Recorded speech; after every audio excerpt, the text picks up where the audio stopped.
Schwartzie, Schwartzie, you give me so much joy.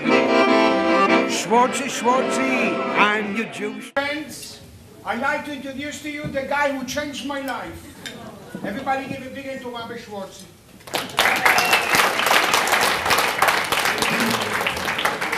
25 years ago, I came to this city from Omaha, Nebraska.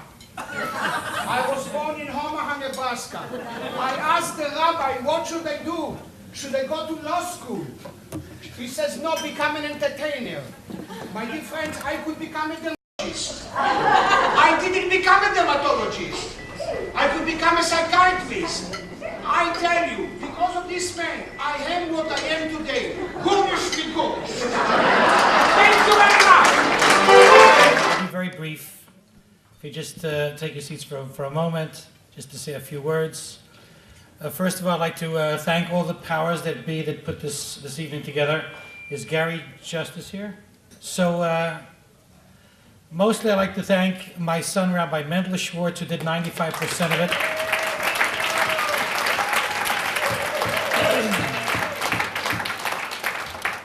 I used to do 95% of it.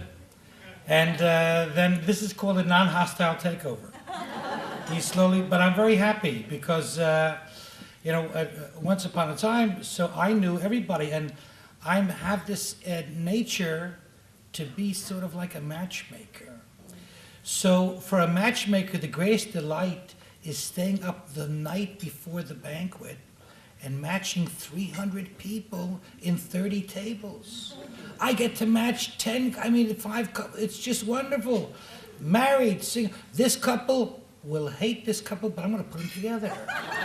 Because they're gonna have to talk to each other for an hour, and I wanna see what happens. I'm gonna go around, and I just love it. And about 3 or 4 years ago, Mendel comes over to me and says, you know what?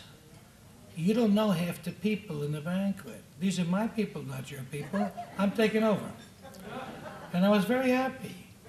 He gave me the night before the banquet, step till 2, 3 o'clock in the morning, trying to put the seating together and things like that. So I'm thrilled, and in addition to everybody else, and if your name isn't called, I'm just going to mention my son Mendel, but the other name that I have to mention is the one that allows him to work so hard in the banquet, his lovely wife Esther.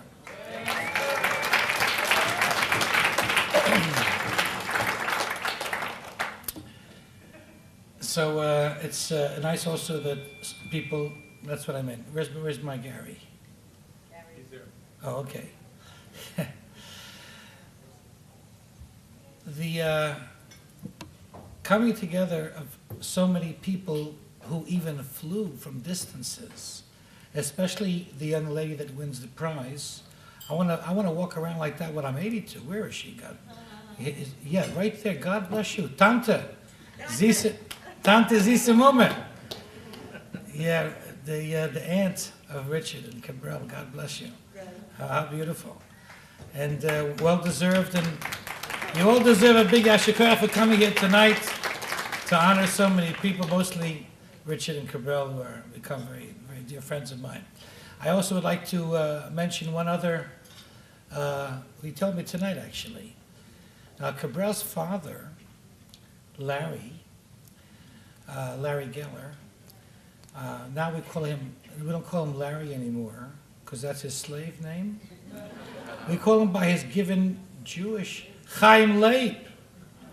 So Chaim Leib told me tonight, I didn't realize that, and I also married him to his present wife, God bless Shira, that I put tefillin on him for the first time. So that's kind of like 2 generations, kind of.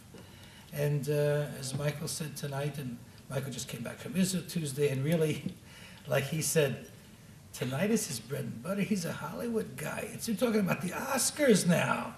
He should be there, not here. And I think one of my boys ran him over to the nearest TV to at least try to get something that he's going to have to write about.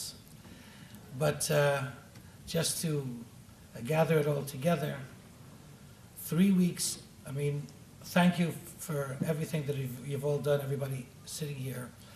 But you know, Jews are insatiable. 3 weeks from tomorrow night is the holiday of liberation. One of the ways to look at liberation is being liberated from a certain kind of slavery that you have to do it, that everybody's doing it. I was a campus rabbi for 19 years at UCLA. I went in to get my diet root beer in a pizza joint in Westwood where I lived, and there were 10 students.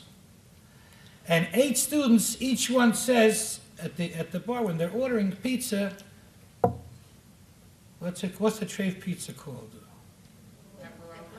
What is it called? Pepperoni, right. Pepperoni, pepperoni, 8 times pepperoni. The 9th student, and I'm listening to this while I'm drinking my diet root beer. The 9th student says, I want a cheese pizza. No pepperoni. So everybody looks at the person, and so the person answered, I'm a veggie. Oh, cool. Wow, far out. Hey, that's nice. Reverence. Oh, it's beautiful. Veggie, cool. You're the Luba Veggie Rebbe? No, all right, great. So the 10th person says cheese pizza. So everybody turns to the person and says, veggie? They say, no, kosher. Kosher. Ugh. Kosher. Veggie, cool. Kosher, not cool. There's only one rule when you're that young and going to university. Thou shalt not be uncool. So everybody here knows a Jewish person, or 10, that 3 weeks from tomorrow night is not going to be at a Seder. There's no Oscars on a Monday night. And everybody knows somebody who's not going to be at a Seder. Our Seder is going to be here. You know the address. You know how to get here. It's going to be here at the Olympic Collection. Please don't send them to the door, because our caterer has to know how much water to put in the soup. You know, I mean, there's people and there's RSVPs that are needed. But sometimes that triggers something. Like with Michael Medved, as being a young student, just one time wrapping the straps started something that, who knows? A young fella who had 2 Jewish parents but had a Christmas tree and wasn't bar mitzvah. Who knows where somebody like that could wind up? That was your chesed recipient tonight, Richard Pollack. That's what I'm talking about. To come from me, who had parents who spoke with a Yiddish accent because they came in 1939 to America, not that big a deal. My father was a cantor. He was a chazan. My parents were very traditional. Growing up, I thought everybody had 2 sets of dishes, because that's what we had. Milchig and fleischig. Can you hear me, Olga? Yeah? My sister's here, God bless her. My older sister, sweet young woman.